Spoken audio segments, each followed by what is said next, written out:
Circa 2008, it's about 1 a.m. I'm trying to catch the last bus in Seattle, and I just caught a ride from my good friend Troy Bement, who's somewhere in this room. There he is. And he drove me about halfway up California. From there, I'd hitchhiked up. It's 1 a.m. I just wanted to see where this bus went. If you've ever wanted to just take public transportation to see where it goes, Seattle's a tip-top place for that. So I'm just trying to see where this is gonna go. I'm wide awake. And so I get on this bus, and I'm gonna just sort of sleep wherever it ends. And as I'm 5 minutes into this ride, a gentleman comes up to the door, and he's riding one of the Rascal scooters, tries to get in, has some problems getting in, is kind of slamming and scraping his way in. There's like a confrontation with him and the bus driver. They're kind of getting at it. Eventually, he's kicked off the bus. He's on the sidewalk, still arguing through the door. Then the bus driver changes his mind, lets him back in. He kind of comes by me, runs over my foot, which was, kind of just the situation. I was cool. I saw the confrontation, so I didn't say anything. And so then he is kind of just parked in that space, and I'm just intuitively trying to figure out what's my role in this scenario right now, just like trying to read my gut. And he's there, he's kind of rifling through the baskets on the front of his cart. I'm really curious, trying not to look too directly, but I'm really interested in what his life is made of at that moment. And he kind of yells to the front, "Take me to the hospital," which then piques my curiosity even more. And the bus driver just kind of gives like a thumbs up in the mirror and goes, and we keep driving. Bus driver eventually makes all the stops and gets to the hospital. Dude in the cart goes, gets off, and then the bus driver says, "Hospital's that way." Cart gets off, starts going the opposite way. And at that moment, my intuition kicked in and said, "Get off the bus and go tell him that he's going the wrong way." So I jumped off the bus and start jogging after dude, and he just is four-wheeling this Rascal scooter, like Napoleon Dynamite, like launching off ramps kind of thing. And he busts off the curb. Now he's going in the street with traffic kind of thing. And so I'm dashing after him, and I get to the side, and it's like dude, hospital's this way. And he just like flips it, goes back. So now I'm jogging alongside the scooter, like, just casual conversation, what's your favorite color kind of thing. And we're chatting. He gets to the hospital, like out in front, there's like the swoop around, like where the ambulance might go. And he goes and just straight runs this thing into the bushes and just slams it and kind of like stands up, starts rifling through the basket again. He's got all kinds of stuff in there. He goes and is just like handing me things. Hold this, take this, hold this. And so I'm like arms deep with all of his stuff. And then finally, he kind of comes back and he's like, "Okay, give me that, give me this. I want this one. So then I'm left with like the stuff that he didn't want anymore. And I'm like, "What do you want me to do with this?" And he's like, "Put it in the cart." So I put the stuff back in the cart, and then he goes, "Take the cart." And I go, "You want me to like park it?" He's like, "No, take the cart." I go, I'm sorry, I don't get it. He goes, "Take the cart and leave." So now I'm driving down Fremont Ave at 1:30 on a cart, and as I'm pulling out of the loop, I go, "What do you want me to do with this?" He goes, "I don't care. I stole it. Get rid of it." And so my context went from good citizen Wes trying to help a dude to get to the hospital to Grand Theft Auto via Rascal. And I'm still wide awake, and good citizen Wes is still like, am I supposed to like dump this thing off the bridge? Should I burn this? Should I return it? And so I just keep going, keep writing. Eventually, the thing starts to kind of like run out. So I'm like, I gotta charge this. So I find a place that just has like the market lights out front, pull up, plug the scooter in, unplug the lights, and now I'm just kind of hanging out. And it was this moment of, how did my paradigm shift so drastically, instantaneously? Looking at what my expectation or assumptions of a situation was going to be was totally flipped. And in that moment, my perception of myself and my role in my intuitive inner life shifted, and the ways that fits in to this overall idea of reality felt really poignant to me at this moment, because I've been reading a lot of poems in the last year that speak a lot about the ways that the woman of last night looking in the mirror is not the same as the woman that looks in the mirror this morning, or the self that I was in 2008 on that bus is not the same self that I am this morning. The self that was at the museum a couple months ago and comes back is not the same self. And it's this shift that we take, and sometimes those are huge moments. There's someone out in the world right now that is receiving news that will change their life forever. They're receiving a word that a loved one has passed away, or they're receiving a word that they got a new job and they're moving across the country. Maybe somebody in this room is receiving that information right now. And those are like the large scale moments of that. But at any given moment, we're all receiving these pieces of this internal growth. Our inner life is expanding, it's unfolding, and it's blooming. And it's like watching grass grow. You don't notice those moments being threaded into something, and the way that those shape our reality. With my context, I'm an artist, and that means a lot of different things to a lot of different people. I would call everyone in this room an artist, as you all act creatively, intuitively, in conversation, in a meal that you make. Vocationally, everybody has to act on that. And for me, that is world building, and it's installation, and it's sculpture, and it's making up languages. And I'm currently in San Diego hanging out with a lot of the people in the front row with the New Children's Museum, and we have this big, gigantic, wild idea that we've been chasing after for 2 years. It's a 2-year residency program, and so I come hang out with these people, and we have all these beautiful partnerships with community centers around San Diego, where the museum will show up with this big truckload of amazing art-making materials and play materials. And we go to places like the San Ysidro Community Center in Sherman Heights, the Southern Sudanese Community Center up in City Heights, go to the LGBT Center, and it's all these places that are doing real community work, real families that are threaded in, and we have a chance to partner with them, and then they come to us down on Mass Creativity Day, and it's this huge celebration of the good work that they're doing with their own lives, as well as what was happening at these workshops. So that's one half of our project. The other half is we're building this entire world. It's like part treehouse, part village, part Indiana Jones undiscovered world. And for me, this installation has turned into this endeavor to see how we can interact with paradox. It's a lot of different things, but in the last couple of days, it's a process of seeing fact and fiction blended together, grafted together, so that you can't really tell what's going on. So when you walk through the threshold of this gallery, you come into literally this giant installation of a village of sorts. There's around 30 different rooms. There's all these nooks and secret passageways and cargo nets. And as you crawl through this thing, eventually, we're not at this stage yet, but there is content everywhere, just deep, dense poetry written all over the floor. There are characters and manifestations of all these different animal ancestors. And there are places that you have to work really, really hard to find, and all these things that act as living metaphors.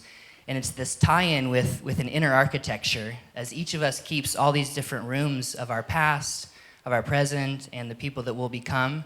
And if you can picture your mind as that inner architecture, we've got these rooms where you've got images of every person that you've ever met. I've got a photo of that man with the Rascal scooter in my mind, pinned up on a wall, and then that thread goes to my friend Steven as I spent the night in his house that night. And then that threads back to my friend Tim because I stayed the night there. And you can go through your whole life and have all of that threaded in, and it's this blending of fact and fiction. And so what we're doing with that installation is we're bringing in those paradoxes. It's joy and it's mourning paired together. It's ephemeral, intangible paired together. And so as a child or as an adult, you come into that space and you're immediately approached by the thing itself as a physical object of the real factual world. But if you're open and you're willing to participate with it, and you're willing to listen and to respond, and you're willing to participate within your own inner life, you'll find that it offers an invitation for you to dig down into those rooms that are rich and they're full of the things that you can learn from. And I have a really strong belief that our own inner depth is unfathomably deep, and it's wide, and the brevity just goes beyond anything that you can get. And the deeper you plunge into that in your life, the more your outer life expands with that. And it's this small little fulcrum meeting point. If you can picture an egg timer where you've got this triangle that comes down, meets in the middle, and then expands out. Our present everyday life is just that moment of where those two things blend, of that fact and fiction.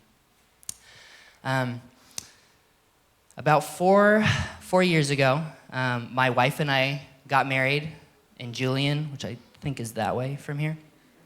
And it was this just huge explosion of joy where we had all of our friends there. We had relatives that we hadn't seen in a long time show up. Great dancing. I tend to sweat from my knees first when I dance at weddings, and you can bet my knees were sweaty like within the first 2 minutes. It was amazing. My buddy Sean has DJ'd many a friend's wedding, and he's in here, and just hit it so hard. So that moment of huge joy, is paired with these expectations. And my reality for that moment was, my expectation is the world opens up from here. The world expands. Our joy just blooms bigger than we could have ever known. So we get married, we jump in the car, we drive to Big Sur, we get to Big Sur, and my wife's body crashes. We don't know what's going on. We're like, are you allergic to something? Are you having some kind of food reaction? Is there a tumor? Like, what is happening? And I know some of you guys in here, and I'm looking out at friends' faces right now, who have been on this journey, and this has been like a strangely emotional week as it is, paired with all of that stuff, so this is like some of that with it. But 4 years ago, we found out that my wife's body had a really serious chronic illness and then all these other co-infections, and that was like day one of our honeymoon, and my expectation was just like, I'm not qualified for this. I don't know how to do this. And that paradigm shift that happened at the scooter, totally different context, but same instantaneous flip is the other side of the coin. And so for the last 4 years, we have been trying to get her better. It's her full-time job to get better. She got to a point where she couldn't work anymore, she couldn't drive anymore. Oftentimes doesn't have enough energy to go grocery shop, so she'll have to lay down in the aisle at Target, which you're allowed to laugh at that because it is funny, but at the same time it's really serious. And so we're in this moment of life where joy and mourning and celebration and grieving are on the same side of the same coin. They're not different, they're completely tied together.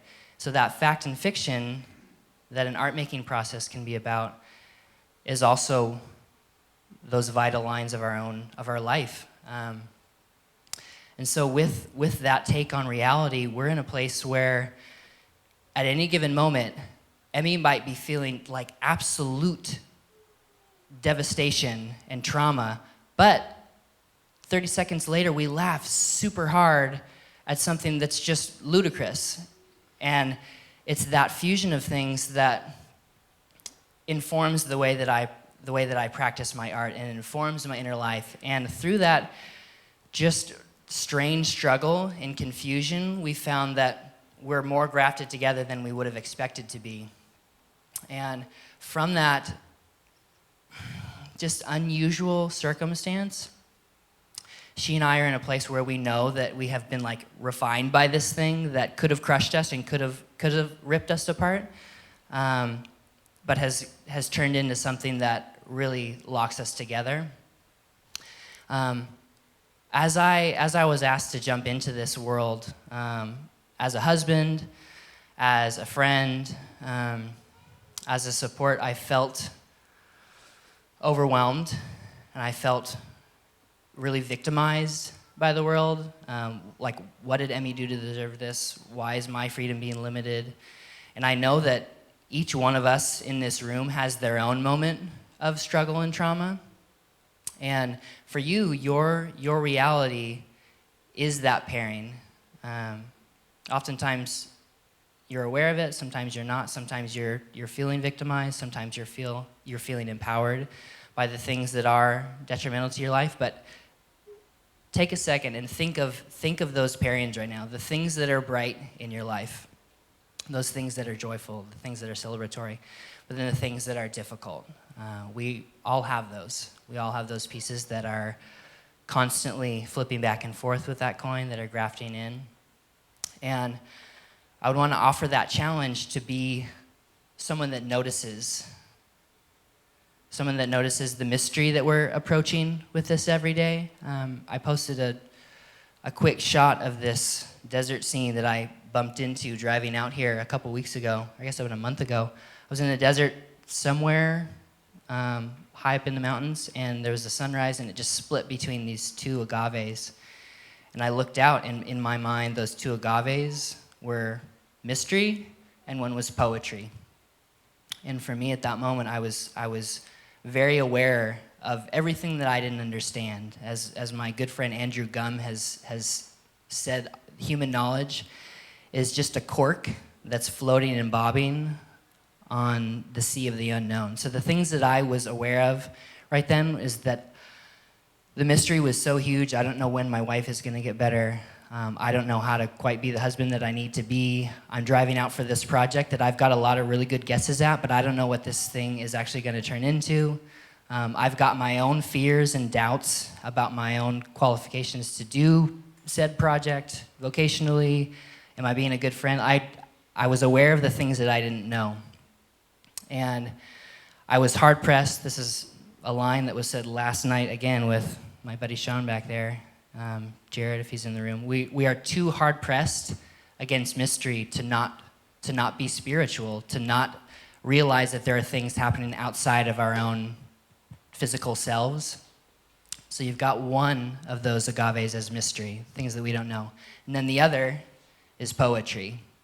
And to me, poetry is this really wide, subjective definition, and it's a response that you take to the world around you. For me to act poetically to my own life right now is to acknowledge the struggle and to acknowledge the pain, and to bring in all of that and set it next to the joy and set it next to the celebration, and let those things interact and let that expression come into its own, to have its own subjectivity, to be an object that I could almost put into my pocket. And each one of us gets to do that if we choose. You are a subject of your own life. You're not an object of someone else's. Each one of you has this essence that you get to hold on to, and you get to choose what you're going to do with your own inner life. And there's a part of that inner life that no damage can break. There's a part of you that no physical ailment, that no loss of job, no loss of relationship can touch. You get to have that. And that exists within that inner architecture again. That's this piece of you that goes and goes and goes and goes and goes and gets wider and wider and wider if you choose to let it do so. And so that response with poetry to that mystery feels like this mantra that I'm trying to learn more about, and I let it confuse the hell out of me as I get up and wonder what today will be. This, as I said a second ago, like this week has been just the apex of that for me.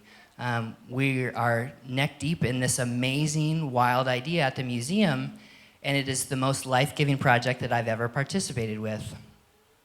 So that's been this week, and then on the other side of this week, I've gotten calls from my wife who's in Colorado currently, and I have been receiving calls like she's calling me bawling from the bathroom in Target. Next day, she's calling me bawling from our house. And it's this series of phone calls where I've received just this list of calls where she's just totally broken. And so I go here, I'm talking with museum stuff, we're building things, answer the call, come over here, devastating trauma, emotional spectrum just is flipping back and forth. And it's magnified right now, and I'm aware of that, and I'm just trying to respond. I'm just trying to hang out with all of this stuff at the same time. And I can look out into everybody's eyes right now and know that you all have your own pieces of that, and you might be kind of in a lull, you might be in the bottom of that wave trough, but everybody's wave always peaks up with that at some point. You can have your watermarks that you can sort of mark your life by. And as we take in each day, I feel like the challenge is to approach the mystery and respond to it. It's two things. You be kind to other people as you hope to be receiving that kindness, and you really, the best thing that anyone can be is just fully themselves. And that's going to look differently as each of our realities is always its own thing. You are always a subject of your own life, and that subjectivity is going to be different. The woman of last night is going to be different than the woman of this morning. The husband of yesterday is going to be different than the husband of tomorrow. So in that, I would encourage everyone to be a noticer, to be a rememberer, to be an encourager, to be an empowerer of those small, subtle, often tiny presences, those nudges, those intuitions. Because the things that you think about will be the things that you speak about, and then the things that you speak about will be the things that you take action on. The things that you take action on will be the things that turn into habits. The things that you do as a habit will be the things that you do with other people. And our lives are about being fully ourselves and trying to participate in the empowering of everyone else to be fully themselves. And if you just go down that line, you start with approaching mystery and then acting poetically on that. For me, I found that's a simple way to just try and get through each day genuinely and openly, and to participate with that full range of that emotional spectrum of just paradox after paradox after paradox after paradox. And it's a rich experience, and it's a terrifying experience, and it can be crushing, and it can be enlivening. But that enlivening life that's lived with mystery and poetry is far richer than not noticing or choosing to go numb to whatever it is that you're feeling in the depths with. So I would want to say, may mystery and poetry be rich in your lives. May you be fully yourself today. May you empower everyone else to be fully themselves. May you be kind to other people as you don't know what hard battle they're fighting. And allow yourselves the grace and freedom to be a new person as you look in the mirror tomorrow. So, thank you.